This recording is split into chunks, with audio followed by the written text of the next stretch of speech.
Assalamualaikum warahmatullahi wabarakatuh. Jumpa lagi dengan Cikita Mabahdi Fikih Juz 2. Yang insya Allah hari ini kita akan membahas tentang hal-hal yang membatalkan wudhu. Langsung kita mulai. Bismillahirrahmanirrahim. Soal kami kupiro nawaqidul wudhu'i utawi piro-piro perkara kang rusak wudhu. Jawab, nawaqidul wudhu'i utawi piro-piro perkara kang rusak wudhu iku khamsatun ana 5. Ada berapa hal yang membatalkan wudhu? Yakni ada 5. Al-awalu ta'i kang awal, yang pertama iku al-khoriju perkara kang metu min ahadis sabilaini saking salah sijine dalan loro. Yang pertama, ketika ada barang atau sesuatu yang keluar dari salah satu jalan dua. Jalan dua tidak perlu dijelaskan secara detail, yakni qabul dan dubur atau lubang kemaluan depan dan belakang. Asani utawi kang kaping pindho iku annaumu turu. Waira mumakinin kang ora netepake maq'adahu ing nggon lungguhe musolli, maq'adah atau pantat. Minal ardi saking bumi. Jadi maksudnya gimana? Tidur yang pantatnya itu tidak pada tempatnya, atau tempat kita duduk itu tidak pada tempatnya. Kalau saya seperti duduk seperti ini, semisal tanpa sandaran apapun, atau semisal biasanya pas sholat Jumat di masjid itu duduk itu, kiranya tidak rebah, tanpa menghalang apapun tidak rebah, itu tidak membatalkan wudhu. Tapi kalau tidurnya sambil rebahan, tidurnya pantatnya itu tidak menempel di bumi atau di tempat duduk, maka tidurnya itu membatalkan wudhu. Asal isu ta'i kaping telu iku zawalul akli, hilangnya akal. Yang ketiga, hilang akal bisyukrin sebab mendem. Karena mabuk, semisal mabuk itu kan otomatis hilang akal. Mabuk minuman keras, hilang akal, jadi membatalkan wudhu. Au jununin utawa edan atau gila. Misal dia memang gila, jadi otomatis ya tidak bisa sholat kan, juga otomatis wudhunya juga batal.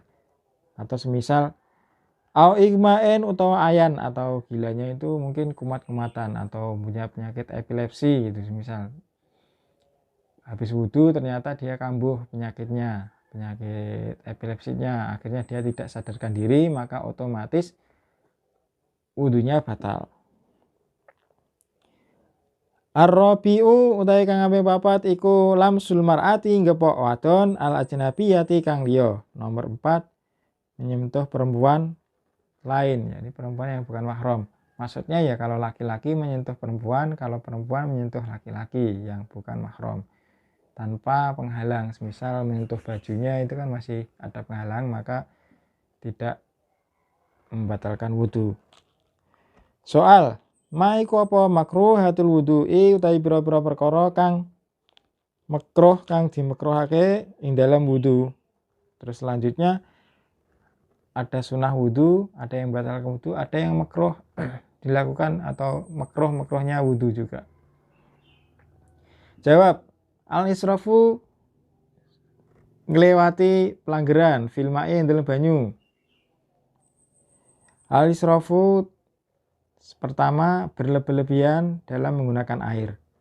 Misal setiap basuhan sudah 3 kali dan semua sudah merata, sudah cukup untuk melakukan fardunya wudhu, maka tidak boleh dilebih-lebihkan dalam menggunakan air. Misal dibasuh sampai 4 kali, 5 kali, itu justru malah makruh. Watakalumulan guneman, dan ngomong, semisal wudhu sambil ngomong, sambil ngobrol sama temannya, itu juga makruh. Meskipun tidak mengurangi kesahannya wudhu, tapi itu makruh. Yang namanya makruh lebih baik dan ditinggalkan. Kemarin sudah dibahas makruh itu apa. Makruh adalah sesuatu yang lebih baik ditinggalkan. Yang dilarang atau yang makruh itu yang berbicara yang seperti apa? Bigoiri zikri liyane zikir. Nah, kalau kemarin ada sunahnya wudhu juga, termasuk berdoa setiap membasuh anggota yang diwajibkan dibasuh, misal itu tidak makruh, jadi malah sunnah. Tapi kalau ngomong ketika membasuh tangan sambil ngomong, tanpa ada unsur zikir, tanpa ada unsur doa itu malah makruh.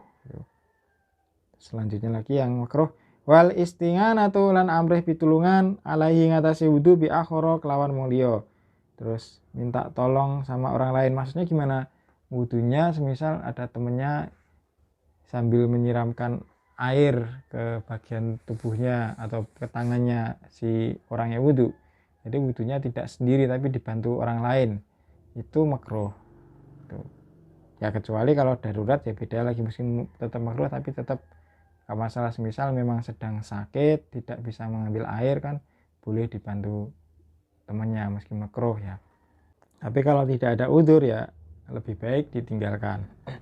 Soal maiku apa alladzi perkara yahrumu kang haram alal muhdisi ngatasi wong kang hadas.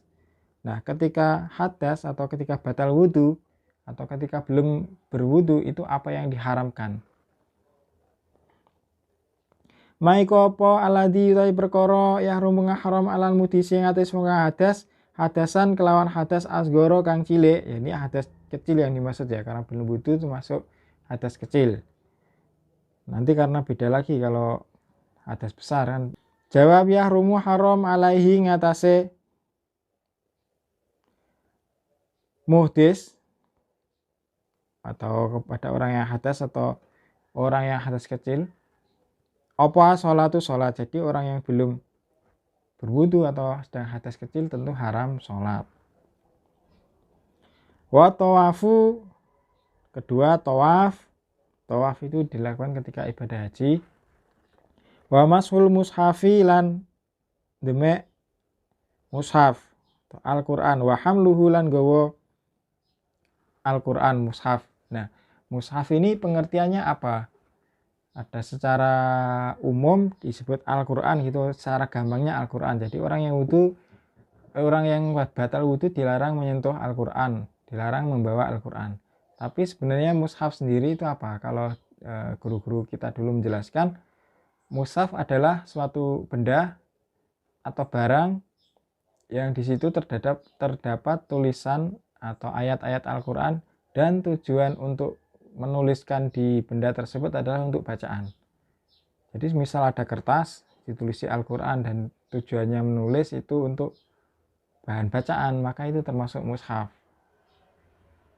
Terus beda lagi semisal ada lemari gitu. Lemari kebetulan di dalamnya ada Al-Qur'an. Nah, kita boleh nggak megang lemarinya itu untuk dipindah semisal sedang hadas?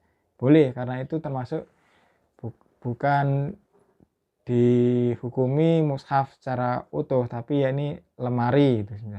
Sama juga mungkin yang di era modern sekarang pegang HP yang ada Al-Qur'annya. Nah, itu gimana hukumnya gitu. Ya sama dikiaskan, makanya hukum Quran secara hukum Islam salah satunya menganut selain Quran, hadis, ijma dan kias, dikiaskan seperti itu. Jadi HP diibaratkan seperti lemari yang di dalamnya ada banyak aplikasi. Nah, salah satunya aplikasi Al-Qur'an atau mushaf tersebut. Tapi begitu jadi satu, tidak lagi mushaf, yakni HP. Nah, ketika sedang berhadas, maka boleh memegang HP gitu tentunya. Seperti itu kurang lebih. Oke, sampai di sini dulu tentang bab yang membahas tentang hal-hal membatalkan wudhu dan yang diharamkan bagi yang sedang hadas kecil. Selanjutnya nanti dilanjut bab mandi. Billahi taufiq wal hidayah. Wassalamualaikum warahmatullahi wabarakatuh.